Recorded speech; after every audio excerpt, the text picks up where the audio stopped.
सांगितलं असं नाही तेव्हाच आंदोलन करायला लागले. हा बीडच्या माननीय न्यायालयासमोर न्याय मंदिरासमोर सुद्धा येऊन हे जर बोंबलायला लागले आपल्याच माध्यमातून कळालंय.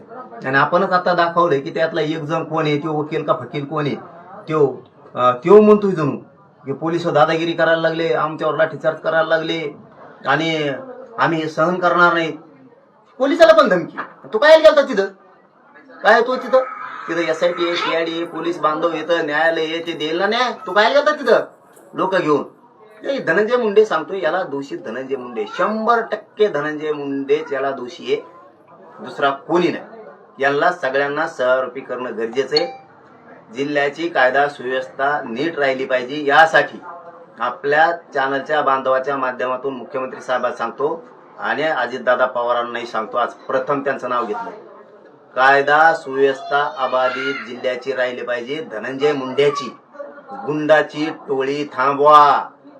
जर हे गोरगरिबावर अन्याय करायला लागले, आरडाओरडा करायला लागले आरोपीच्या बाजूने, तर आम्ही सुद्धा सहन करणार नाही. फडणवीस साहेब आणि अजितदादाचं तर मी आज पहिल्यांदा नाव घेतलं. जर हे असं तुमचा धनंजय मुंडे जर असं टोळ्या चालवणार असला, टोळीच्या जीव त्यांची जात सुद्धा बदनाम करणार असला, सगळा सरकारला जर डाग लावणार असला, तर आम्ही सुद्धा सहन करणार नाही. त्याला थांबवा. त्यांनी पाठ येऊन बहुतेक त्याच्या लोकांना सांगितलं आंदोलन करा. त्याचे लोक म्हणजे टोळी, त्याची जात नाही, त्याची जात या पापात उतरतच नाही. पाप तू करणार फेडायला त्यांना लावतो का? तूच फेड. याला सुट्टी नाही, यांना थांबवा. माझ्या गोरगरिबाला त्रास नाही झाला पाहिजे. आमचं लेकरू गेलंय, आमचा आनंद हिरावून घेतलाय संतोष भाईचा, कुटुंब उद्ध्वस्त केलं, सुखी जीवनाचं वाटोळं करून टाकलंय धनंजय मुंडेने त्याच्या टोळीनं.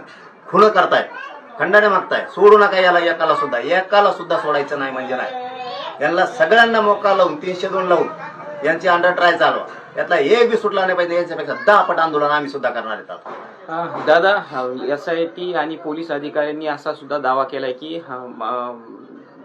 हत्येच्या दिवशी जे आहे ते वाल्मिक कराड याने संतोष देशमुख यांना धमकी दिली होती. आम्ही वारंवार सांगतो की खंडणी मागायला लावली आणि जे गेले त्यांनी खून केला.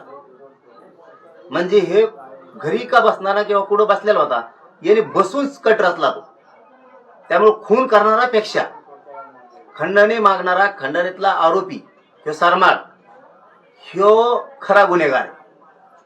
आणि खंडणीतल्या आरोपीला आणि खुनातल्या आरोपीला साथ देणारा कोण सरकारमधला मंत्री, तो सुद्धा गुन्हेगार. कारण करून घेणारा सगळ्यात मोठा गुन्हेगार असतो, सगळ्यात मोठा. कोर्टामध्ये असं देखील SITने दाखवलेलं आहे की हा जो हत्याकांड झालेला आहे हा कट रचून हत्याकांड केलेला आहे.